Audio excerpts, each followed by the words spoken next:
Good morning. देखिए अपन पढ़ रहे थे स्टोइकियोमेट्री रस समीकरण मिति।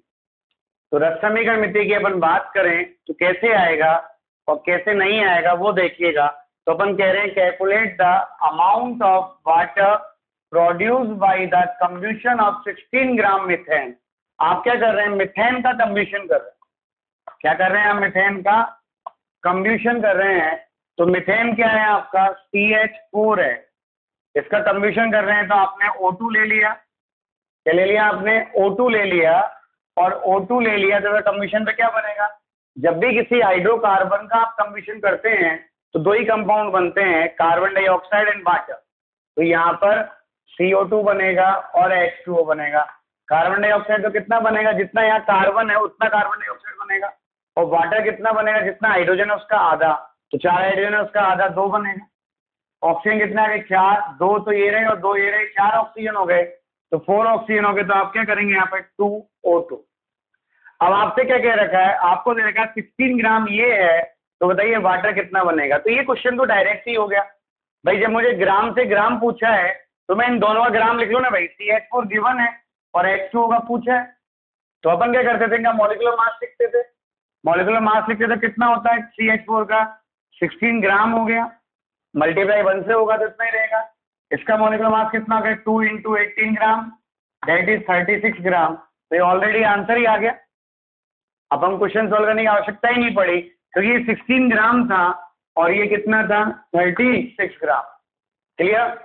ये है आपके स्टोइकियोमेट्री। क्लियर है। फिर देखें यहाँ पर एक क्वेश्चन और आता है, इसी में यूज होता है, उसे कहते हैं परसेंटेज यील्ड। परसेंटेज यील्ड का मतलब होता है लब्धि की प्राप्ति कि कितनी प्राप्त हो रही है। भाई जैसे अपन मान लो, अपन एग्जांपल लेते हैं, अपन दूध से मावा बनाते हैं तो स्टैंडर्ड क्या है, स्टैंडर्ड ये है कि 1 kg दूध में, मिल्क में 250 ग्राम मावा बनता है। अब अगर वहां पे अपन ने दूध को गर्म किया, उबाल लिया, मावा मान लो 250 ग्राम नहीं बन के 200 ग्राम ही बना, तो दूध की प्योरिटी क्या है, परसेंटेज यील्ड क्या है, वो ऐसे निकालेंगे। तो यहाँ पर जो परसेंटेज यील्ड है वो आएगी आपके, yield is equal to actual yield, actual yield upon theoretical yield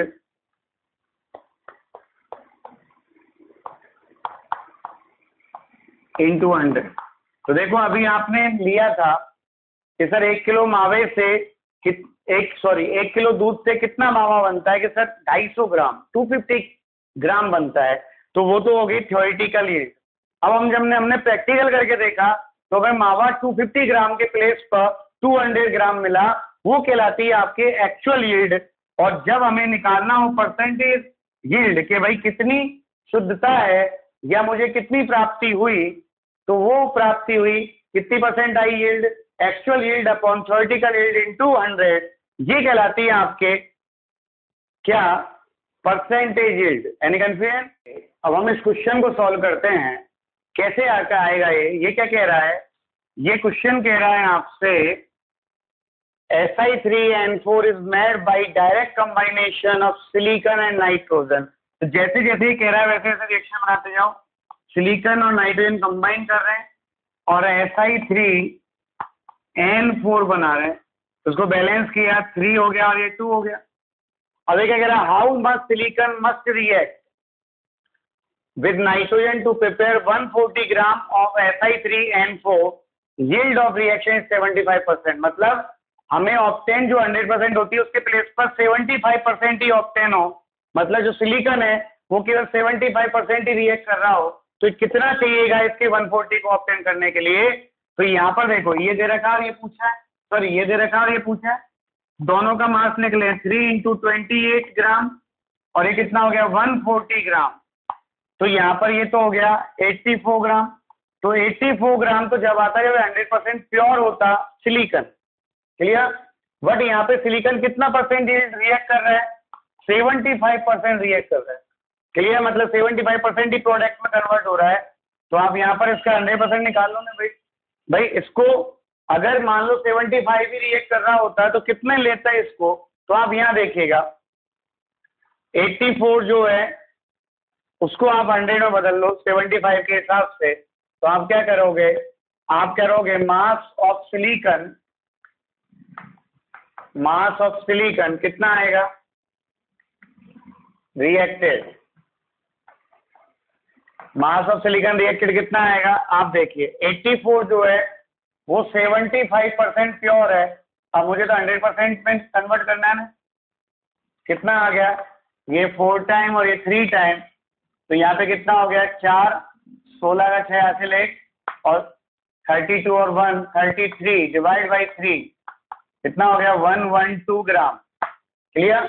तो यहाँ पे क्या करा आपने, ये तब आता जब ये कहता 100% यील्ड है, जब तो इतना ही ग्राम ही दे देता, लेकिन ये कह रहा है कि ये इसका 75% देता है, तो 75% रिएक्ट कर रहा है, तो 140 कब बनेगा, जब वो 112 ग्राम होगा तब इसका 140 बनेगा, क्यों 100% प्योर होता है 84 ग्राम ही देता 140 ग्राम, लेकिन जब ये 75% ही कन्वर्ट हो रहा है, तो फिर आप देखें यहाँ पे इसका कितना चाहिएगा कि 140 ग्राम दे दे, तो वो 75 को 100 में कन्वर्ट कर लो, डायरेक्ट है जो परसेंटेज दे रखा है उसका नीचे डिवाइड कर दो और 100 से मल्टीप्लाई कर दो, ये आ गया आपके इतना % सिलिकॉन चाहिएगा।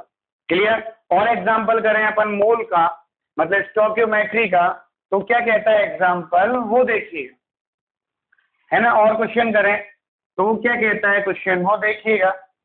क्वेश्चन में ऐसे लिखा हुआ है यहाँ पर 367.5 ग्राम KClO3, इसका मॉलिक्यूलर मास दे रखा है आपको 122.5। क्लियर। व्हेन हीटेड, क्या कर रहे हैं इसको अपन हीटेड कर रहे हैं, when heated then how many litre of oxygen gas produce at STP, then how many liter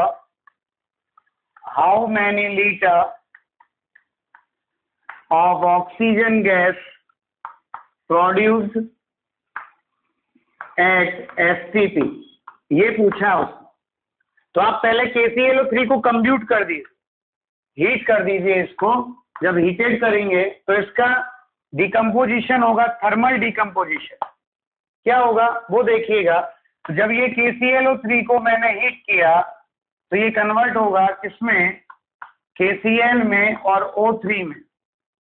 clear. तो पहले रिएक्शन को बैलेंस कर लीजिए, यहाँ O2 में, सॉरी रिएक्शन को बैलेंस कर लिए 3O2 और 2 KCl। ओके, रिएक्शन बैलेंस हो गई। अब इसका मास गिवन है और इसका वॉल्यूम पूछा है, तो पहले तो आप इसका लिख लें 2 इंटू मॉलिक्यूलर मास कितना है 122.5 ग्राम है, और O2 का मॉलिक्यूलर मास, O2 का वॉल्यूम पूछा है तो वॉल्यूम लिख लें कितना आएगा 3 इंटू 22.4 लीटर एट STP।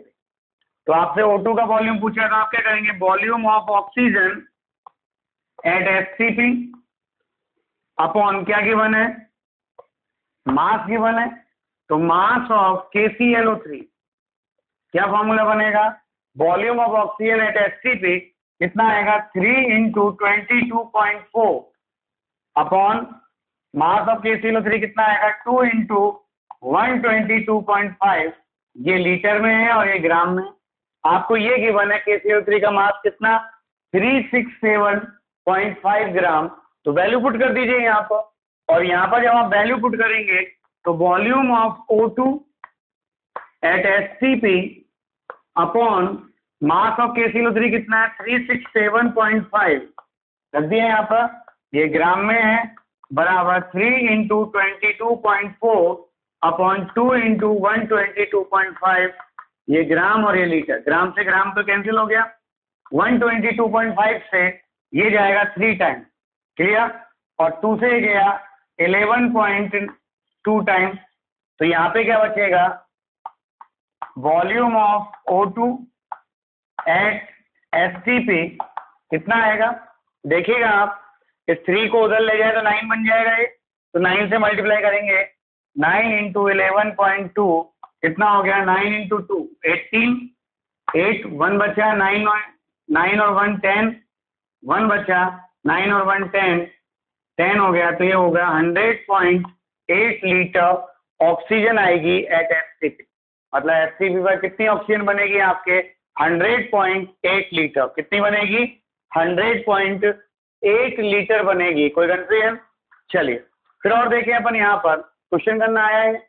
चलिए और क्वेश्चन कैसे आ सकता है वो देखिएगा, है ना। और देखिएगा आप क्वेश्चन कैसे आ सकता है।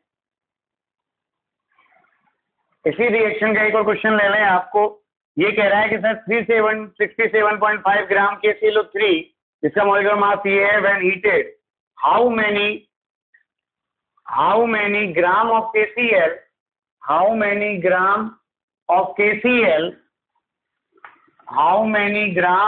KCl and oxygen is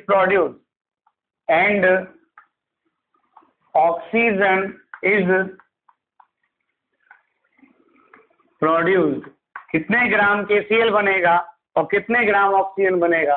तो रिएक्शन लिखो पहले तो इसकी बैलेंस रिएक्शन लिखनी है। क्या आएगा? 2 KClO3 is equal to 2 KCl plus 3 O2। Okay, यही आएगा। अब यहाँ पर देखिएगा इसका मास गिवन है और इन दोनों के मास पूछे हैं, तो सबके नीचे मॉलिक्यूलर मास लिख दो इनके और उनके स्टोइकियोमेट्रिक फैक्टर से मल्टीप्लाई कर दीजिए। तो ये आएगा 2 इंटू 3, इसका मॉलिक्यूलर मास कितना है 122.5 ग्राम।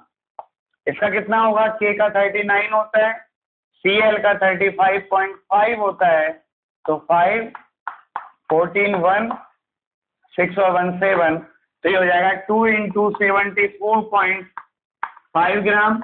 और ऑक्सीजन कितना होता है? 32 होता है, तो 3 इंटू 32 ग्राम। ओके, अब आप देखिएगा यहाँ पर कैसे आएगा। आपसे KCl का पूछा है तो आप मास पूछा है तो ऊपर ले लें मास ऑफ KCl अपॉन किसका मास गिवन है? मास ऑफ KClO3 गिवन है, तो इसके अकॉर्डिंग फॉर्मूला बना लो पहले। मास ऑफ KCl कितना आएगा? 2 इंटू 74.5 और मास ऑफ KClO3 कितना आएगा? 2 इंटू 122.5। इसकी वैल्यू पुट कर दीजिए, कितनी है? 367.5 है। तो यहाँ पे क्या आ गया? Mass of KCl upon KClO3 कितना हो गया?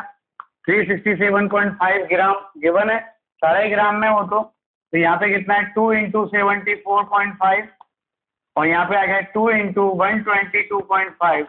2 से 2 कैंसिल, यहाँ ग्राम यहाँ ग्राम यहाँ ग्राम, ग्राम से ग्राम कैंसिल, 122.5 से 3 टाइम जाएगा। ठीक है, और यहाँ पर जब अपन निकालेंगे तो 3 ग्राम को उधर ले जाएंगे, तो मास ऑफ KCl कितना बनेगा? मास ऑफ KCl कितना आएगा? 3 इंटू 74.5 कितना हो गया? 15 का 5 1 और 12 और 1 13 1 और 21 और 1 22, तो ये आ गया 223.5 ग्राम KCl बनेगा। आया कि नहीं आया? अब आपको ऐसे ही जब ऑक्सीजन निकालना है तो ऑक्सीजन कैसे निकालेंगे आप देखिए। फॉर्मूला क्या बनेगा? ऑक्सीजन पूछा है तो mass of oxygen upon mass of KClO3। Clear? तो मास ऑफ ऑक्सीजन कितना आएगा? 3 इंटू 32 और मास ऑफ KClO3 कितना आएगा? 2 इंटू 122.5। क्लियर? ये भी ग्राम में था, ये भी ग्राम में, कट गया ग्राम से ग्राम। इसको वैल्यू रख दीजिए मास ऑफ KClO3 को। कितनी वैल्यू है? 367.5 है, तो यहाँ पे वैल्यू रख दीजिए 367.5। तो यहाँ पे क्या आएगा? मास ऑफ O2 बराबर, मैं इसको इधर ले जाऊँ कोई दिक्कत नहीं हो तो 3 इंटू 32 अपॉन 2 इंटू 122.5। इसको उधर लेके जाएंगे तो मास ऑफ KClO3 कितना दे रखा है?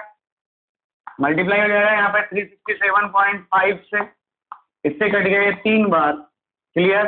2 से कट गए 16 टाइम, ये 9 हो गया, ये 16 हो गया, बराबर कितना बचा? 144 ग्राम आंसर आएगा। बोलिए आपको स्टोइकियोमेट्री आई कि नहीं आई? कोई प्रॉब्लम? अब आप देखें, मान लो आपको रिएक्शन को बैलेंस करना नहीं आता तो स्टोइकियोमेट्री क्वेश्चन को कैसे सॉल्व करें? क्या कहा मैंने?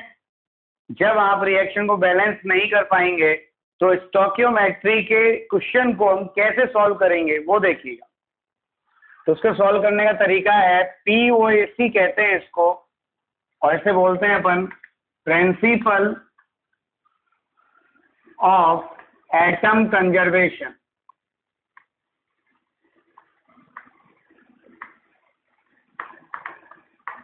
क्लियर?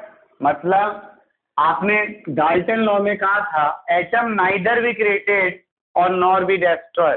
क्लियर? मतलब क्या रहता है, एटम कंजर्व रहता है, मतलब केमिकल रिएक्शन में ना तो एटम क्रिएट होता है ना कभी डिस्ट्रॉय होता है, तो हम क्या करते हैं, एटम कंजर्व रहता है केमिकल रिएक्शन। क्लियर है? उस लॉ को लगा। अब जैसे मान लो आपको ये KClO3 दे दिया, इसका कम्बिशन करा, आपको पता है KCl बन रहा है और O2 बन रहा है, पर आप इसको बैलेंस करना नहीं जानते। सपोज दैट, क्या कहा आपने, इसको बैलेंस करना नहीं जानते। अब आप कैसे इसके में से आंसर निकालेंगे? भाई आपको बैलेंस करना नहीं आता, अब आपको आंसर निकालना है। अभी जो क्वेश्चन था वही क्वेश्चन करना है अपन को। यहाँ पे क्वेश्चन क्या था, 367.5 ग्राम, when 367.5 gram is heated, then how much oxygen formed? Clear? कितनी ऑक्सीजन बनेगी वो बताना है आपको। तो यहाँ पर इसका मास पूछा और इसका मास गिवन है। अब इसका मास गिवन है कितना, 367.5 ग्राम, और इसका मास कितना है यहाँ पर पूछा है कितना होगा। अब हमें मान लो ये रिएक्शन को बैलेंस करना नहीं आता, बैलेंस करना आता है तो आप स्टोइकियोमेट्री में चल जाइए, वहां करिए, नहीं आता तो आप यहाँ जाइए, करते हैं, देखिए क्या होगा। POAC क्या कहती है, इन दोनों में जो गिवन है और जो आस्किंग है, आप देखो गिवन क्या है क्वेश्चन में, KClO3 क्या है, KClO3 गिवन है, और क्या आस्किंग है आपके, O2 आस्किंग है। क्लियर? तो जो गिवन है जो आस्किंग है उसमें देखिए कॉमन एटम कौन है, कॉमन एलिमेंट कौन है। तो इन दोनों में कॉमन एलिमेंट है ऑक्सीजन, और जो कॉमन है उस पर ही POAC लगानी है। क्या कहा मैंने, आप जो गिवन है और जो आस्किंग है उसमें देखिए कॉमन एलिमेंट कौन है, और जो कॉमन एलिमेंट है उसी पर आपको POAC लगानी है। क्लियर है? तो आप देखिए यहाँ पर ऑक्सीजन कॉमन है इन दोनों में, तो POAC apply on oxygen atom. अब हमें यहाँ पे POAC को अप्लाई करना है ऑक्सीजन एटम पर। अब ये पॉइंट को ढंग से देखिएगा, ये पॉइंट क्या कहता है, इसमें कितने ऑक्सीजन एटम दिखे, 3। तो पहले तो यहाँ 3 लिखिए, इनटू जिसमें दिख रहे हैं उसके मोल, तो यहाँ पे आ गया number of moles of KClO3 बराबर, इधर किस किस में दिख रहा है, ऑक्सीजन केवल एक में दिख रहा है और एक में दिख रहा है, तो यहाँ पे क्या आएगा, कितने ऑक्सीजन है, 2 ऑक्सीजन हैं, तो पहले जितने एटम है ऑक्सीजन को उतना लिख दो यहाँ पर, 2 इनटू क्या आएगा, number of moles of O2। Clear? अब नंबर ऑफ मोल्स का फॉर्मूला बना लो, मास से मास ही तो पूछा है, तो फॉर्मूला क्या आएगा, 3 इंटू यहाँ क्या आएगा, मास ऑफ KClO3 अपॉन क्या होता है formula, mass upon molecular mass, तो molar mass of KClO3 is equal to 2 into oxygen का के नंबर ऑफ मोल्स का फॉर्मूला क्या आएगा, इसका फॉर्मूला आएगा mass of O2 upon molar mass of O2। Okay, ये फॉर्मूला बन गया। तो पहले बताओ ये स्टोइकियोमेट्री लगानी आई कि नहीं आई। जो POAC कैसे लगाएंगे, आप सबसे पहले देखिए जो आपका गिवन है और जो आपका आस्किंग है उन दोनों में कॉमन एलिमेंट कौन है। इन दोनों में हमने देखा ऑक्सीजन कॉमन था, तो मैं फिर POAC को अप्लाई करूंगा ऑक्सीजन एटम पर। फिर देखिए इसमें कितने ऑक्सीजन एटम है, बैलेंस नहीं करनी रिएक्शन, जितने ऑक्सीजन एटम है उतना ही लिखना है। 3 ऑक्सीजन एटम है तो 3 इंटू इसके नंबर ऑफ मोल्स जिसमें प्रेजेंट है इक्वल टू, इधर हो रहा है तो जुड़ जाएंगे, इधर नहीं है तो फिर अपन बराबर में आ जाए। इधर देखिए ऑक्सीजन में कितने ऑक्सीजन एटम है, 2, तो 2 into number of moles of O2। अब O2 का मोल्स का फॉर्मूला बना लो, तो जिस भी फॉर्म में दे रखा है, मास दे रखा है तो मास अपॉन मोलर मास वाला फॉर्मूला बन जाएगा। वॉल्यूम गिवन है तो वॉल्यूम अपॉन 22.4 हो जाएगा। पार्टिकल गिवन है तो number of particles upon Na वाला फॉर्मूला हो जाएगा। तो यहाँ मास गिवन है, मास ही आस्किंग है, तो मास अपॉन मोलर मास, मास अपॉन मोलर मास, वैल्यू पुट कर दो। 3 इंटू मास ऑफ KClO3 कितना है 367.5 upon molar mass of KClO3 कितना है 122.5, अभी तो यूज करा था अपन ने, बराबर 2 into mass of O2 find करना है। भाई मास ऑफ O2 क्या करना है आपको, फाइंड करना है, और यहाँ पर मोलर मास ऑफ O2 कितना है 32 है। बस सॉल्व कर लो, इससे कट गया 16 टाइम, 122 से कट गया 3 टाइम, क्लियर, और 16 इंटू 3 इंटू 3 9 हो गया। तो मास ऑफ O2 कितना हो गया, मास ऑफ O2 हो गया 9 इंटू 16 बराबर 144 ग्राम। कोई कंफ्यूजन? ये है आपका POAC। आप ढंग से सुने, POAC में क्या करना है, जब रिएक्शन बैलेंस नहीं हो रही हो तो आपको POAC लगाना। क्लियर? मान लो आप रिएक्शन को बैलेंस ही नहीं कर पा रहे, खूब कोशिश कर ले, नहीं हो रही, या आप बैलेंस करना नहीं चाहते, क्या कहा मैंने, आप पे रिएक्शन बैलेंस नहीं हो रही है, आप बैलेंस करना चाहते ही नहीं है, और चाहते ही नहीं है तो आप पे POAC लगाइए। और POAC लगाने का सबसे बढ़िया तरीका क्या है कि जो आपको गिवन है उसको देखो और जो आपको आस्किंग है उसको देखो, और उन दोनों में देखो कॉमन एलिमेंट कौन सा है, जो कॉमन एलिमेंट है उस पर आप POAC लगाएंगे। तो इन दोनों में कॉमन एलिमेंट ऑक्सीजन है, तो इसमें देखो ऑक्सीजन कितने एटम है, 3 एटम्स है, 3 इंटू जिसमें प्रेजेंट है उसके mole, number of moles of KClO3, फिर यहाँ पर कितने 2 हैं, तो बराबर 2 into number of moles of O2। Clear? बस फिर मोल का फॉर्मूला जो भी दे रखा है, मास दे रखा है तो mass upon molar mass, volume दे रखा है तो वॉल्यूम अपॉन 22.4 लीटर, और नंबर ऑफ पार्टिकल्स दे रखे हैं तो number of particles upon Na, ऐसे लगाए। क्लियर? कोई कंफ्यूजन? अब जैसे मान लो हमें कोई reaction they the, suppose that, पहले तो मैं आपको POAC लगाना सिखाता हूँ, फिर क्वेश्चन सॉल्व करना सीखेंगे, है ना। क्वेश्चन में तो कुछ भी नहीं है, वैल्यू पुट करनी है। मान लो आपको कोई रिएक्शन दे दी, जैसे ये रिएक्शन दे दी, आपको एक क्वेश्चन दे दिया कि 27.6 ग्राम ऑफ K2CO3, है ना, ये क्वेश्चन दिया आपको, क्या दिया है 27.6 ग्राम ऑफ K2CO3। तो ये कह रहा है क्वेश्चन में 27.6 gram of K2CO3 was treated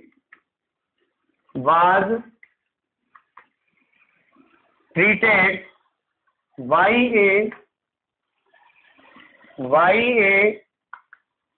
series of reagents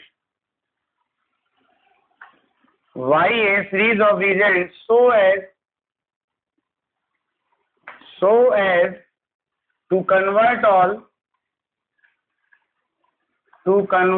all of its carbon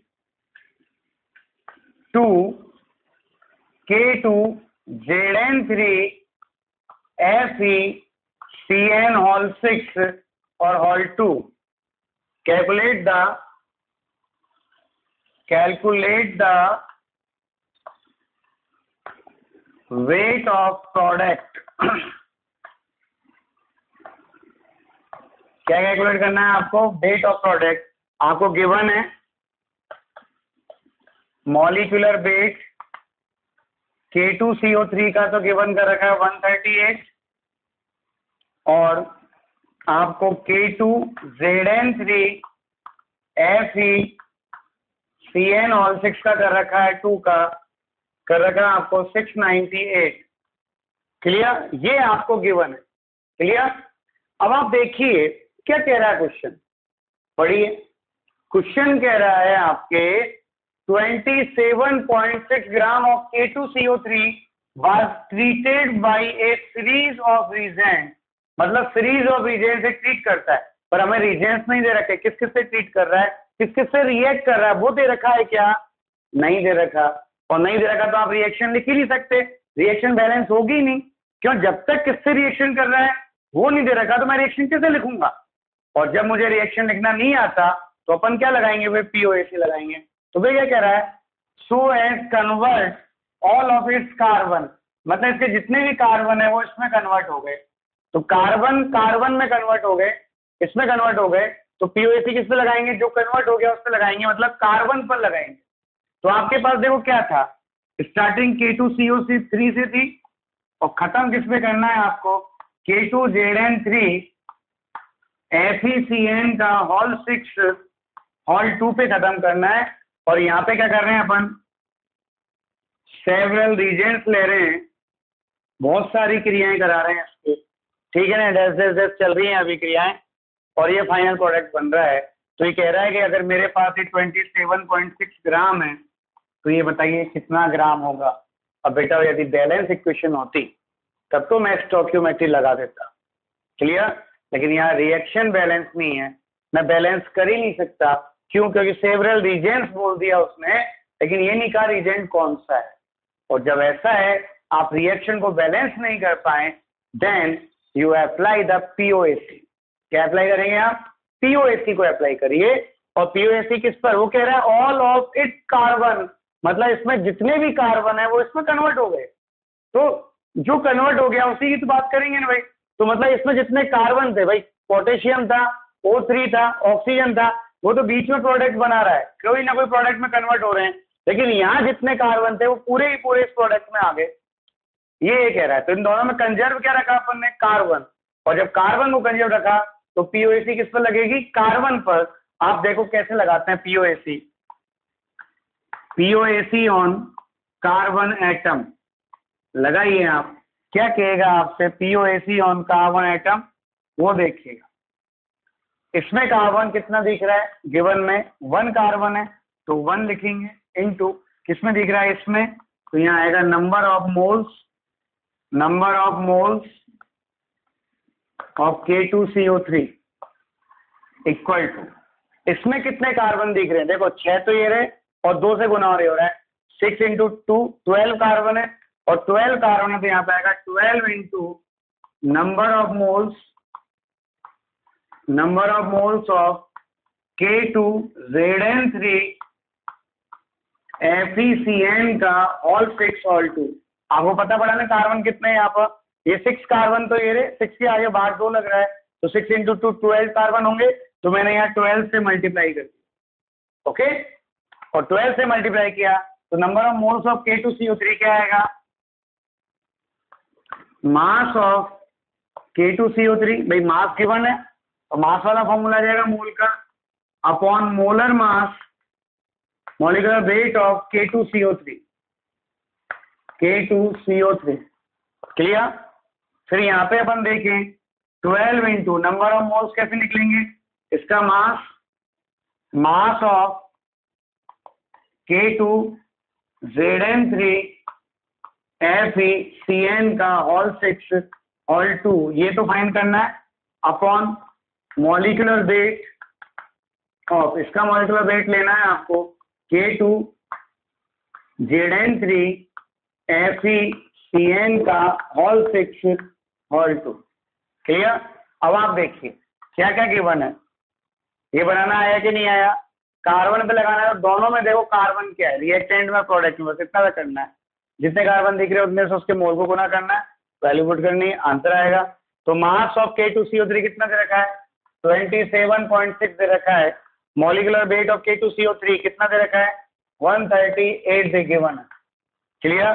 फिर यहाँ पे आएगा 12 इंटू मास ऑफ दिस, इसको मैं x मान लूं, क्या मान लूं? इसको पूरे को x मान लूं, तो यहाँ पे मैंने लिख दिया x divide by molecular weight of this, कितना है? 698, क्लियर।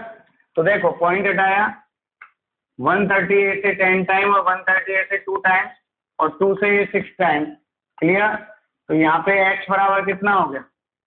x निकालना है तो 698 तो इधर जाएगा, 698 अपॉन 60, क्लियर। क्या आएगा? 698 अपॉन 60। कोई कंफ्यूजन, कोई प्रॉब्लम है तो आप बताइए। यहाँ पे भाई 10 टाइम डिवाइड हो गए तो यहाँ पे आंसर कितना आएगा? 60 इंटू 1 टाइम गया, 9 बचा, 98 हो गया, 1 टाइम गया 60, कितना बचा? 38 बच गया। कितने टाइम जाएगा? 6 टाइम जाएगा, 360, बचा 220, 200 हो गया और 3 टाइम जाएगा तो ये कितना आ गया 11.63 ग्राम प्रोडक्ट आएगा। ये है POAC। क्या है ये POAC? कितना ग्राम आएगा 11.63 ग्राम प्रोडक्ट आएगा। कोई कंफ्यूजन है तो आप बताइए, है क्या? नहीं है? चलिए थैंक यू। देखिएगा जैसे आपको एक क्वेश्चन दे रखा है, ये क्वेश्चन कह रहा है the calcium in a 0.8432 gram sample of CaO is precipitated as this. तो CaO था, इसमें जितना भी कैल्शियम था उस कैल्शियम को हमने प्रेसिपिटेट कर दिया CaC2O4। तो हमने इसमें प्रेसिपिटेट कर दिया CaC2O4। फिर कह रहा था PPT इज ऑन इग्निशन। ये वाले PPT को हमने इग्निट किया, गैप 0.3462 ग्राम ऑफ CaCO3। तो यहाँ पर ये CaCO3 दे रहा है कितने ग्राम 0.3462 gram of CaCO3। What percentage of CaO in sample? तो इसकी प्योरिटी क्या है? तो आप पहले तो यहाँ पर CaO का मास निकालने के, भाई इसका तो ये जो मास आ रहा है कितना आ रहा है 0.3462 ग्राम मास आ रहा है। अब इससे ये कितने से बनेगा भाई? ये वाला मास CaO के कितने से बनेगा वो निकालना है। अब यहाँ पे बैलेंस इक्वेशन नहीं है, लेकिन आपको कह रखा है जितना Ca इसमें है उतना Ca यहाँ कन्वर्ट हो रहा है, प्रेसिपिटेट हो रहा है। तो अपन यहाँ पे POAC अप्लाई करेंगे CaO पर। तो POAC on Ca atom, calcium atom पर अप्लाई कर दीजिए। तो देखिए एक तो ये है और एक ये गिवन है और ये आस्किंग है। तो पहले अपन यहाँ से निकाल लें, क्लियर?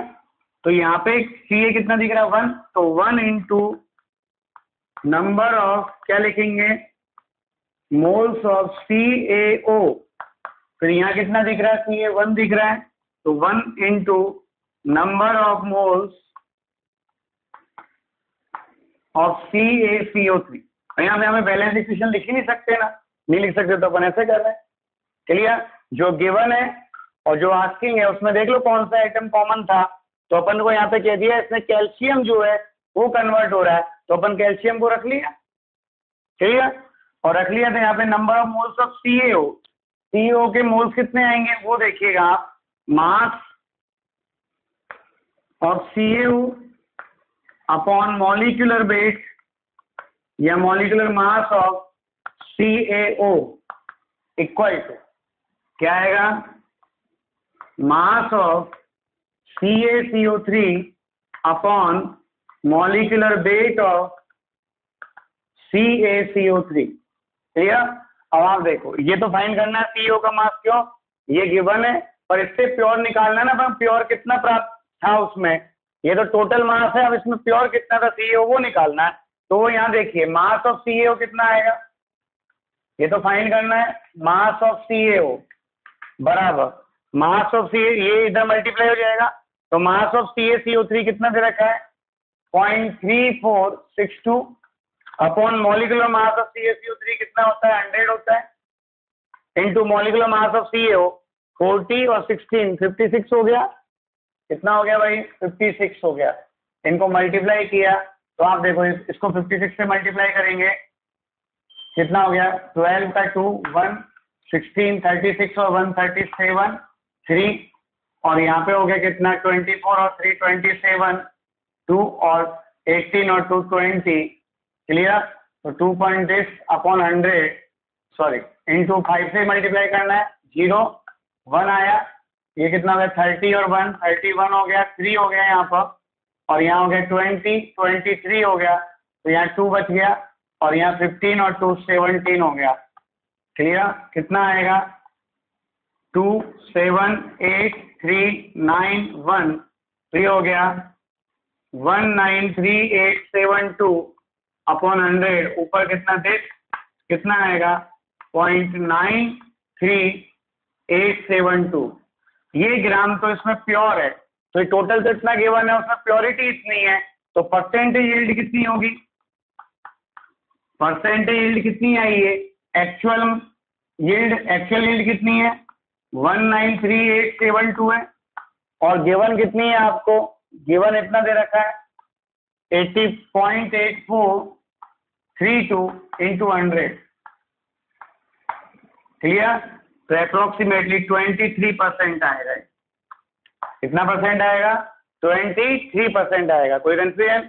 तो ये कंसेप्ट है आपके क्वेश्चन को सॉल्व करने का। पीओएसी लगाना सीखना है अपन को, ये तो आप जानते हैं, बाकी पीओएसी लगाना सीखना है।